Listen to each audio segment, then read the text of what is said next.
Good afternoon. Quantity സർവേയിലെ 4th മൊഡ്യൂളാണ് deal ചെയ്യുന്നത്. നെക്സ്റ്റ് ടോപ്പിക് എന്ന് പറയുന്നത് capital cost. Capital cost is the total cost of the structure including land. കോസ്റ്റാണ്, കോട്ടല്ല കേട്ടോ, ഇവിടെ കോസ്റ്റ് എന്നാണ്, സ്പെല്ലിംഗ് മിസ്റ്റേക്ക് വന്നതാണ്, sorry. It is the total cost of the structure including land. ഇപ്പോൾ ഒരു ബിൽഡിങ്ങോ എന്തോ ആയിക്കോട്ടെ, അതിന് നമുക്ക് ടോട്ടൽ നമുക്ക് ചിലവായിട്ടുള്ള ക്യാഷിനെ നമ്മൾ എന്ത് പറയാം? ക്യാപിറ്റൽ കോസ്റ്റ് എന്ന് പറയാം. ആ ലാൻഡിൻ്റെ വാല്യൂ അടക്കം അതിൽ ഇൻക്ലൂഡിങ് ആണ്. It is the original amount required to possess a property. ഒരു പ്രോപ്പർട്ടി നമുക്കവിടെ എന്ത് പ്രോപ്പർട്ടി ആയിക്കോട്ടെ, ഇപ്പോൾ ഒരു കാറാണെന്നുണ്ടെങ്കിൽ ആ കാറ് വാങ്ങിക്കാൻ നമുക്ക് ടോട്ടലായിട്ട് ചിലവായിട്ടുള്ള ക്യാഷാണ് ക്യാപിറ്റൽ കോസ്റ്റ്. നെക്സ്റ്റ് ടേമാണ് ക്യാപിറ്റലൈസ്ഡ് വാല്യൂ. ക്യാപിറ്റലൈസ്ഡ് വാല്യൂ എന്ന് പറഞ്ഞു കഴിഞ്ഞാൽ നമുക്കിപ്പോൾ നമ്മുടെ കയ്യിൽ 10 ലക്ഷം രൂപയുണ്ട്. ആ 10 ലക്ഷം രൂപ നമ്മളത് എന്ത് ചെയ്യും? എന്തെങ്കിലും ബിസിനസ്സിന് ഇറക്കും. ബിസിനസ്സിന് ഇറക്കി കഴിഞ്ഞാൽ നമുക്ക് അവിടെ കിട്ടുന്ന ലാഭം എന്ന് പറയുന്നത് എല്ലാ മാസവും 10,000 റുപ്പീസ് വെച്ച് നമുക്കവിടെ ഇൻകം കിട്ടുന്നുണ്ട്. നമുക്ക് ലാഭമായിട്ട് കിട്ടുന്നുണ്ട് ബിസിനസ് സ്റ്റാർട്ട് ചെയ്തപ്പോൾ. ഇനി നമ്മൾ ഈ 10 ലക്ഷം രൂപ ബാങ്കിൽ കൊണ്ടുപോയി ഇടുകയാണെന്നുണ്ടെങ്കിൽ നമുക്ക് എല്ലാ മാസവും ഈ 10,000 അവിടെ ഇൻട്രസ്റ്റ് ആയിട്ട് കയറണം എന്നുണ്ടെങ്കിൽ അവിടുത്തെ ഇൻട്രസ്റ്റ് പെർസെൻറ്റേജ് ആ ബാങ്കിൽ എത്രയാവണം എന്നുള്ളതാണ് ക്യാപിറ്റലൈസ്ഡ് വാല്യൂ.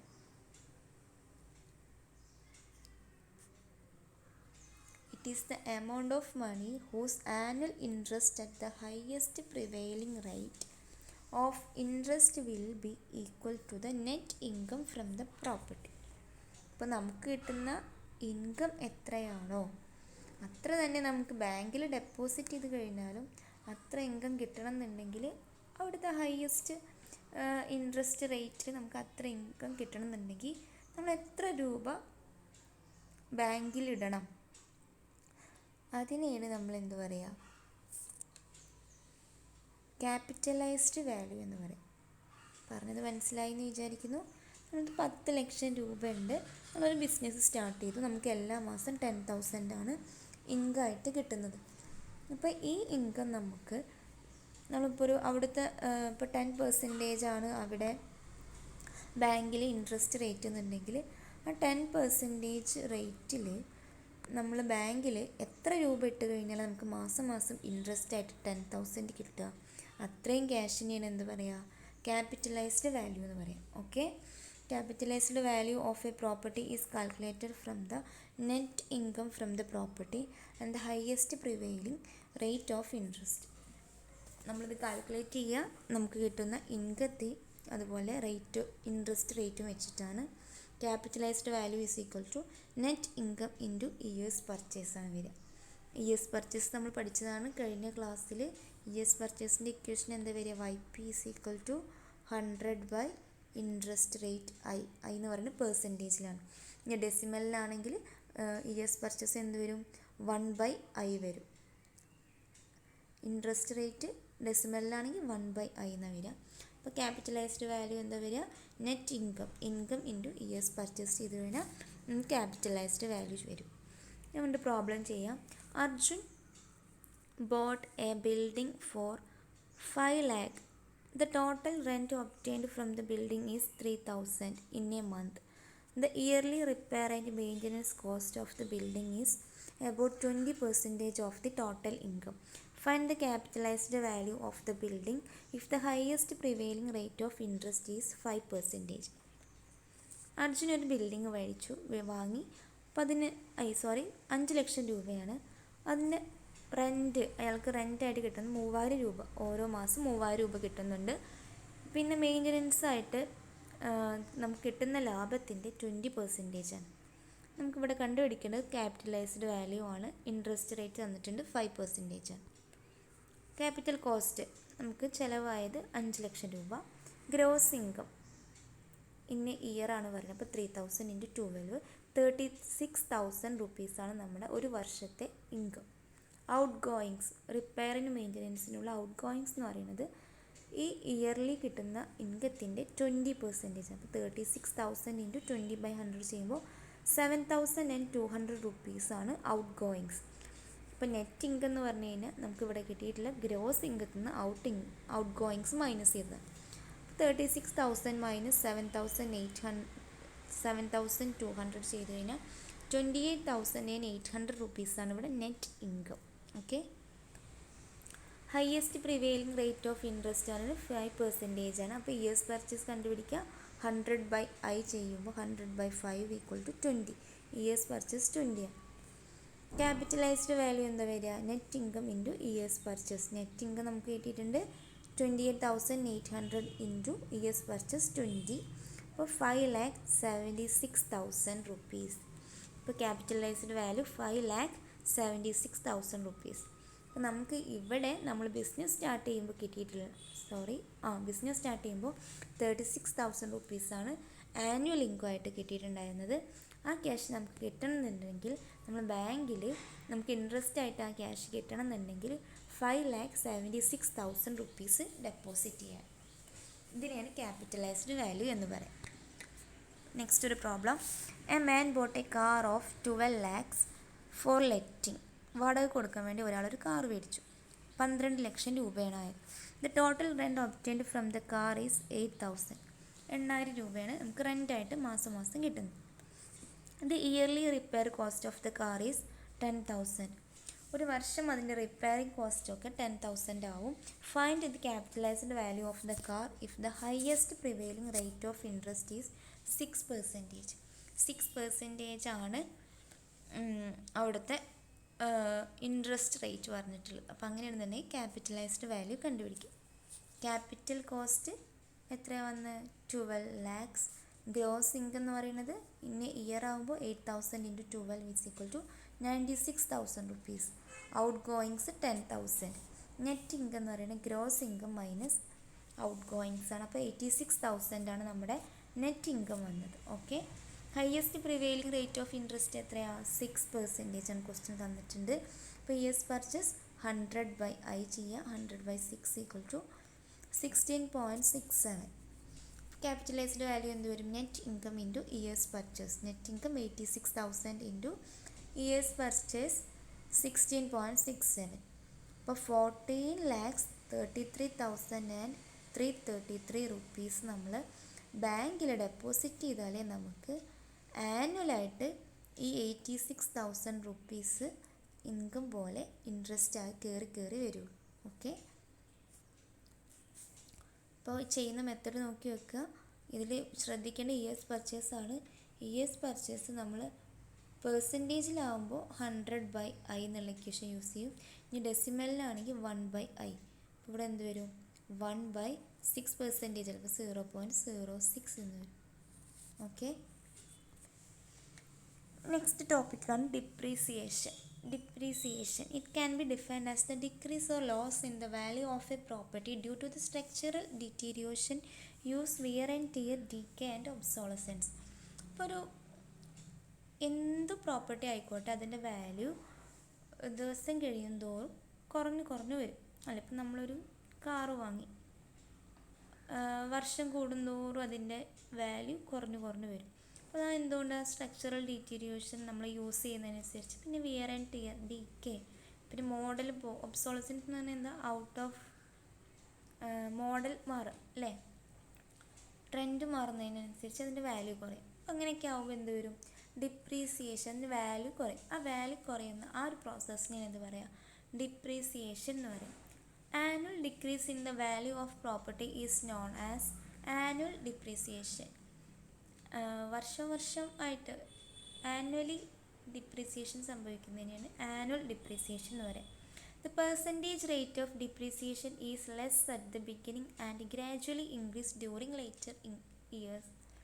അപ്പോൾ ഈ ഡിപ്രീസിയേഷൻ ഫസ്റ്റ് നമ്മൾ കാറ് വാങ്ങി ആദ്യത്തെ വർഷം അതിൻ്റെ ഒരു വാല്യൂ, അപ്പോൾ നമ്മൾ 12 ലക്ഷത്തിനാണ് കാറ് വാങ്ങിയെന്നുണ്ടെങ്കിൽ ഒരു ഫസ്റ്റത്തെ ഒരു വർഷം ആകുമ്പോൾ, ഒരു വർഷമായിട്ടുള്ളൂ എന്ന് പറയുമ്പോൾ നമുക്ക് വിൽക്കുകയാണെന്നുണ്ടെങ്കിൽ ഒരു 10 ലക്ഷം ഒക്കെ കിട്ടും.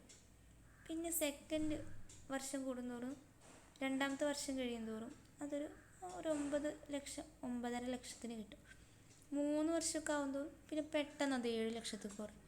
പിന്നെ അത് 4 വർഷം കഴിയുമ്പോൾ പിന്നെയും കൂടും. അങ്ങനെ അങ്ങനെ അങ്ങനെ എന്ത് ചെയ്യും, വാല്യൂ കുറഞ്ഞു വരും അല്ലേ. അപ്പോൾ ഫസ്റ്റ് അതിൻ്റെ പെർസെൻറ്റേജ് ഡിക്രീസ് എന്ന് പറയുന്നത് കുറവാണ്. ആദ്യത്തെ വർഷം ചെറിയൊരു വാല്യൂ കുറയുള്ളൂ. 2 വർഷം ആകുന്തോറും വാല്യൂ കുറയുന്നതിൻ്റെ ആ പെർസെൻറ്റേജ് ഒന്നും കൂടെ കൂടും. ആദ്യത്തെ വർഷം ഒരു 50,000 രൂപ കുറയുന്നുണ്ടെങ്കിൽ രണ്ടാമത്തെ വർഷം നമുക്ക് ചിലപ്പോൾ അത് ഒരു 1.5-2 ലക്ഷമൊക്കെ ഒറ്റയടിക്ക് കുറയും. അപ്പോൾ ഫസ്റ്റ് ബിഗിനിങ്ങിൽ റേറ്റ് ഓഫ് ഡിപ്രീസിയേഷൻ എന്ന് പറയുന്നത് കുറവാണ്. വർഷം കൂടുന്തോറും റേറ്റ് ഓഫ് ഡിപ്രീസിയേഷൻ കൂടിക്കൂടി വരും. Methods of calculating depreciation calculate ചെയ്യാൻ നമുക്ക് 4 മെത്തേഡ്സ് ആണുള്ളത്. Straight line method, constant percentage method, sinking fund method, quantity survey method. ഒരുപാട് മെത്തേഡ് ഉണ്ട് നമുക്ക് പഠിക്കാൻ. ഈ 4 മെത്തേഡാണ് നമ്മുടെ സിലബസിൽ. First one, straight line method. In this method, it is assumed that the property loses its value by the same amount every year.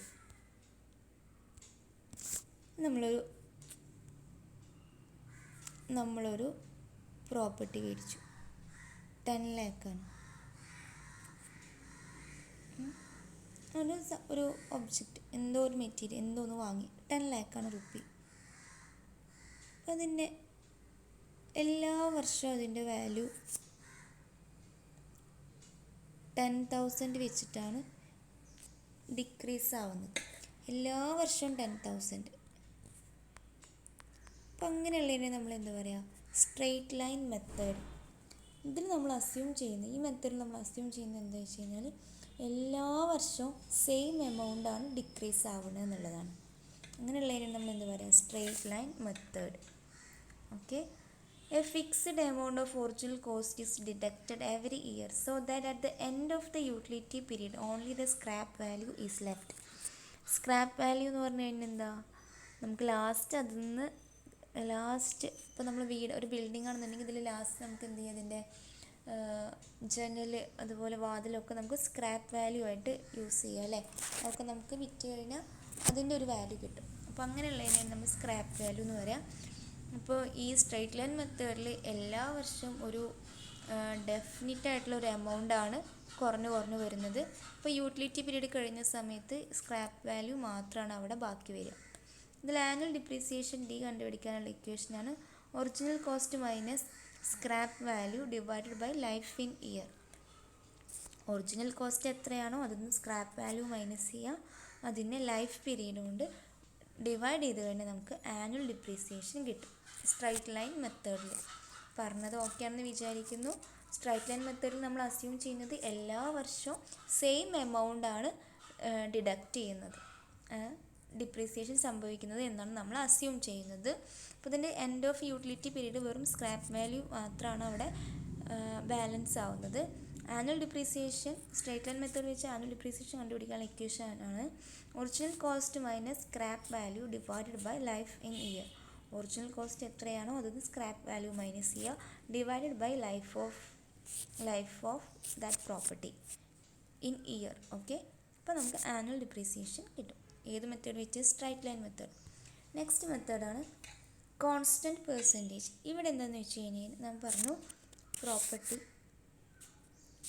അതിൻ്റെ value, ഒരു പ്രോപ്പർട്ടി മേടിച്ചു, അതിൻ്റെ വാല്യൂ വർഷം ഡിഡക്റ്റ് ചെയ്യുന്നതിന് നമ്മൾ ഡിപ്രീസിയേഷൻ എന്ന് പറയും. അപ്പോൾ ഇവിടെ ഡിഡക്റ്റ് ആവുന്നത് ഫസ്റ്റ് ഇയറിൽ 10%, സെക്കൻഡ് ഇയർ അതിൻ്റെ ആ വാല്യൂ ഇപ്പോൾ എത്രയാണെന്നുണ്ടെങ്കിൽ 10% ഫസ്റ്റത്തെ ഇയർ അത് മൈനസായി. സെക്കൻഡ് ഇയർ ആകുമ്പോൾ ഇപ്പോൾ അവിടെ ബാക്കിയുള്ള എമൗണ്ട് എത്രയാണോ അതിന് 10% വീണ്ടും മൈനസ്, വീണ്ടും അടുത്ത വർഷം 10%.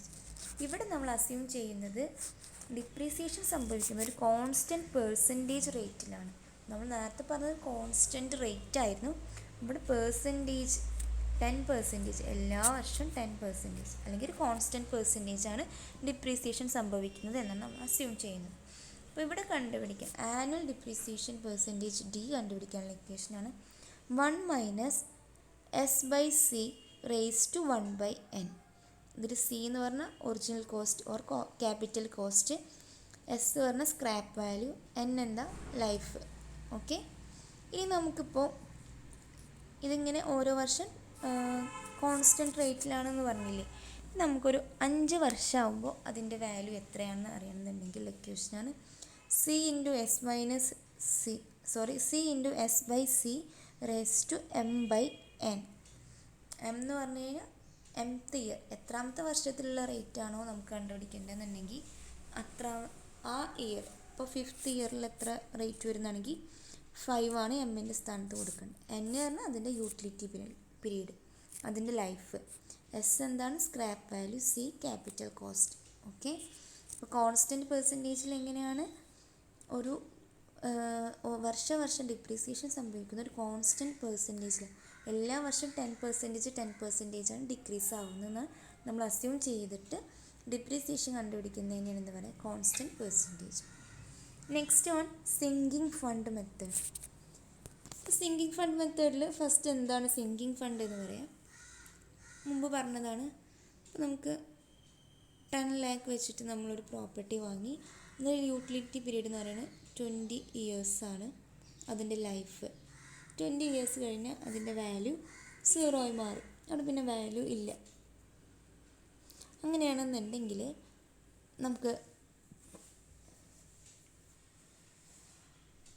നമുക്ക് ഈ ഒരു 20 വർഷം കഴിയുമ്പോൾ നമുക്ക് ആ ഒരു പ്രോപ്പർട്ടീനെ അവിടെ നമ്മൾ റീപ്ലേസ് ചെയ്യണമെന്നുണ്ടെങ്കിൽ നമ്മൾ എന്ത് ചെയ്യും?